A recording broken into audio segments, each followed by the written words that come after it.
Nel video di oggi vediamo quanto è naturale il tuo italiano, perché ho un esercizio nuovo e originale per te, un esercizio che ti aiuterà veramente a parlare italiano in modo più naturale, autentico, come noi italiani lo parliamo. Durante questo esercizio ti presenterò delle frasi in italiano standard semplici e ti chiederò di riformularle in modo più colloquiale, nel modo in cui lo diremmo noi nella vita di tutti i giorni e quindi anche in modo più avanzato e naturale, se vogliamo. Per esempio, prima frase.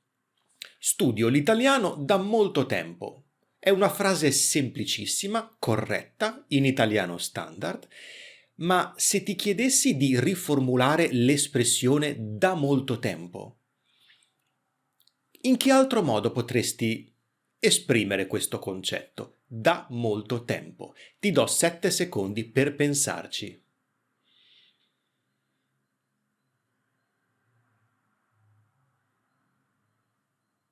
Potremmo dire studio l'italiano da un pezzo. Un pezzo in questo caso significa molto tempo, una quantità non indifferente di tempo.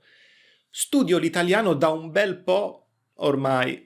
Non lasciarti fregare dalla parola po', che significa poco, ma in questo caso invece è usato per indicare una quantità di tempo notevole. Un bel po', che significa un bel po' di tempo, molto tempo.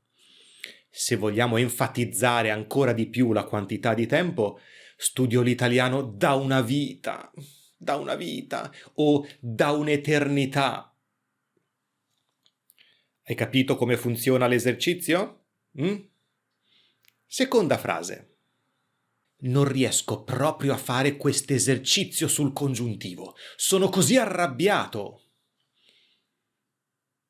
Riformuliamo la frase sono così arrabbiato, che è corretta, ma possiamo enfatizzarla o esprimerla in modo più colloquiale, se vogliamo.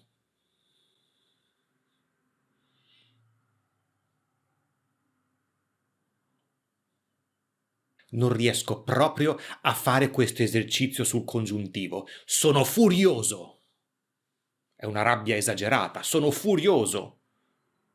Sono incavolato nero. Incavolato significa arrabbiato e nero è usato come rafforzativo. Sono incavolato nero. Esiste anche il verbo incavolarsi, che molto informalmente significa arrabbiarsi. Sono incavolato. Sono su tutte le furie. Sono su tutte le furie. Ho un diavolo per capello. Questa è un'espressione idiomatica molto usata per indicare che una persona è molto arrabbiata. Ho un diavolo per capello. Un diavolo per ogni capello che in genere le persone hanno, ma io no. Oppure non ci vedo più dalla rabbia. Non ci vedo più dalla rabbia. Ah, e potremmo anche dire mi dà così sui nervi questa cosa. Non riuscire a fare questo esercizio sul congiuntivo mi dà sui nervi. Terza frase. Dopo tutto questo studio sono stanchissimo. Anche questa è una frase semplice, standard, ma come potremmo esprimere il concetto sono stanchissimo? In che altro modo potremmo dirlo?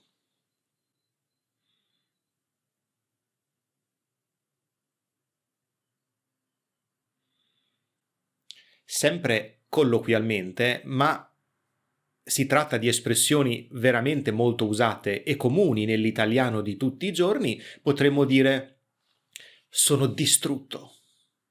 Dopo tutto questo lavoro, questo studio, sono distrutto. Sono sfinito. Sono stremato.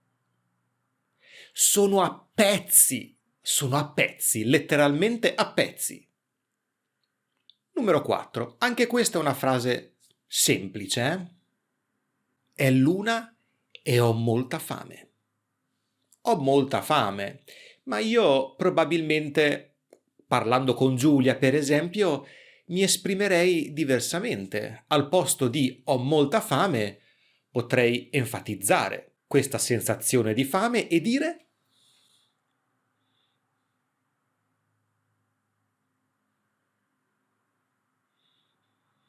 sto morendo di fame, sto morendo di fame.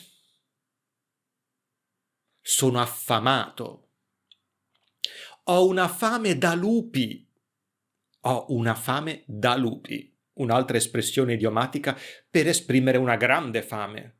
O non ci vedo più dalla fame. Possiamo non vederci più dalla rabbia o dalla fame in italiano. Sì. Numero 5. Bene, lavo i piatti molto velocemente e vengo da te. Molto velocemente è molto standard questa espressione, ma correttissima, la puoi usare tranquillamente. Ma in modo più informale, come potremmo riformulare? Molto velocemente.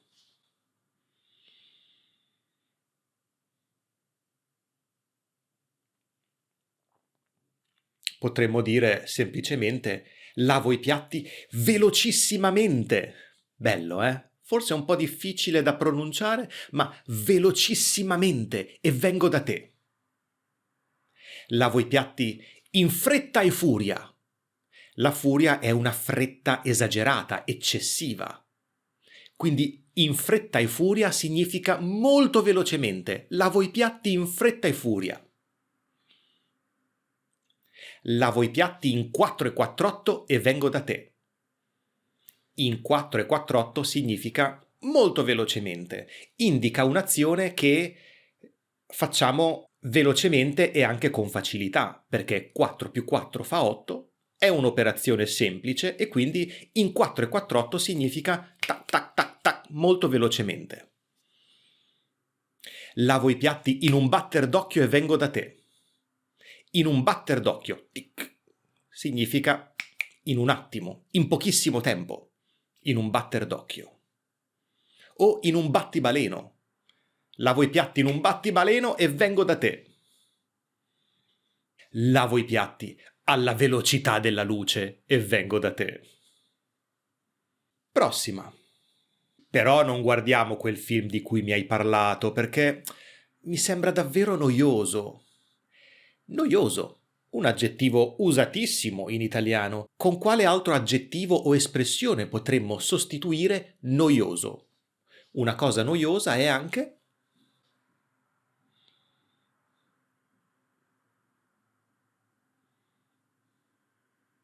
mi sembra davvero pesante. Una cosa pesante. Un film pesante. Un libro pesante. Una lezione pesante. È proprio noiosa, difficile da sopportare. È pesante. Una persona pesante, noiosa, che dice solo cose poco interessanti, insistente. È un film pesante, secondo me. Oppure potremmo dire non guardiamo quel film di cui mi hai parlato, perché secondo me è una pizza. Non la pizza che si mangia, ma una pizza indica una cosa noiosa. Un libro può essere una pizza. Anche una lezione di italiano può essere una pizza, se è noiosa. Che pizza questa lezione! Questo film è davvero palloso, una cosa pallosa, è una cosa noiosa. Ultima frase.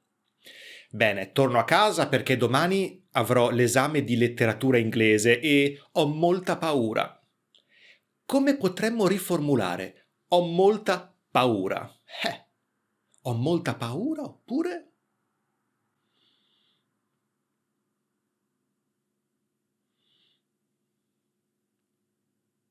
Sono terrorizzato, se vogliamo enfatizzare la paura. O me la sto facendo addosso. O me la sto facendo sotto. Farsela addosso o farsela sotto. Ecco, letteralmente si dice che quando abbiamo molta paura rischiamo di farci i bisogni nelle mutande, no? Quindi farsela addosso o farsela sotto dalla paura che ci facciamo la pipì o la popò, ecco, addosso, nelle mutande.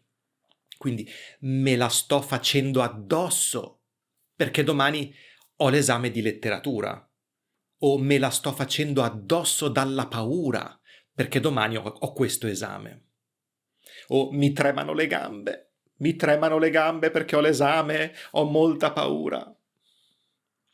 Bene, abbiamo riformulato alcune frasi o parti di frasi per renderle più colloquiali nella maggior parte dei casi, usando proprio espressioni che noi italiani usiamo nella vita di tutti i giorni. Conoscevi già tutte queste espressioni? E soprattutto, ti è piaciuto questo esercizio? Fammelo sapere nei commenti qui sotto. Non vedo l'ora di leggerli e come sempre ti ringrazio per la tua compagnia e per la tua fiducia. Un abbraccio e ci vediamo prestissimo. Ciao!